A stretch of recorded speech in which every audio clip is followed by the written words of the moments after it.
بسم اللہ الرحمن الرحیم۔ رسول اللہ صلی اللہ علیہ وسلم نے صحابہ کرام کے سامنے بنی اسرائیل کے ایک شخص کے اس واقعے کو بہت اہتمام سے بیان فرمایا ہے۔ واقعہ یہ ہے، بنی اسرائیل کا ایک شخص 1000 دینار کا ضرورت مند تھا۔ وہ سمندر پار کر کے دور کسی علاقے میں کسی صاحب حیثیت آدمی کے پاس پہنچا۔ اس سے جا کر 1000 دینار قرض مانگا۔ صاحب مال نے کہا کہ میں آپ کو پیسے دے سکتا ہوں، لیکن گواہ کون ہے؟ گواہ لاؤ۔ اس شخص نے کہا کہ میرے اور آپ کے درمیان اللہ ہی گواہ کافی ہے۔ تو صاحب مال نے کہا، بھائی پھر کفیل ذمہ دار لاؤ، تاکہ اگر آپ نے قرض ادا نہ کیا تو میں کفیل سے وصول کر لوں گا۔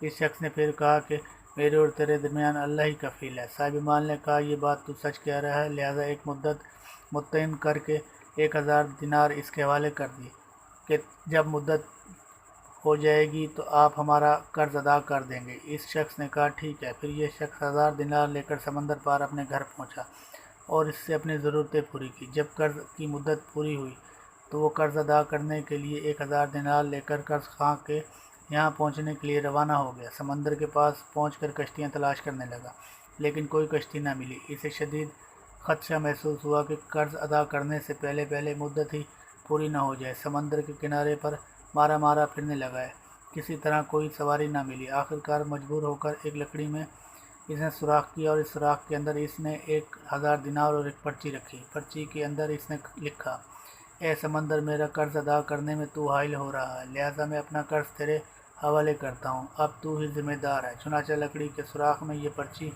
اور 1000 دینار رکھ کر سوراخ بند کر دیا۔ اس کے بعد اس نے لکڑی کو سمندر میں یہ کہہ کر بہا دیا کہ اب تو ذمہ دار ہے، اور اللہ سے دعا کی، اے اللہ، میرے قرض ادا کرنے میں یہ ہی سمندر حائل ہے، میں تجھ کو گواہ کرتا ہوں، اور تو ہی گواہ ہے اور تو ہی کفیل۔ جب قرض کی مدت پوری ہونے لگی تو وہ شخص قرض دار کے پاس پہنچنے کے لیے سمندر کے پاس پہنچا تو اسے بھی کوئی سواری نہ ملی۔ اتفاق سے اس کے سامنے سمندر میں سے ایک لکڑی بہتی ہوئی آئی۔ جب وہ لکڑی سمندر کے بالکل کنارے پر آ گئی تو اس نے اس ارادے سے اس لکڑی کو اٹھا لیا کہ گھر میں عورتیں کھانا پکانے میں ایندھن کے کام لے لیں گی۔ گھر لے جا کر چیرا تو اس کو 1000 دینار اور وہ پرچی ملی۔ اب اس قرض خواہ کے اوپر جو کچھ عبرت ہونی تھی ہوئی۔ قرض دار نے بعد میں پھر اپنے طور پر 1000 دینار کا مزید انتظام کر کے قرض خواہ کے پاس آ کر پیش کیا اور کہا کہ لو اپنا قرض۔ تو اس قرض خواہ نے کہا کہ آپ کا قرضہ مجھے وصول ہو چکا ہے، ہاں، اور آپ کی پرچی بھی مل گئی۔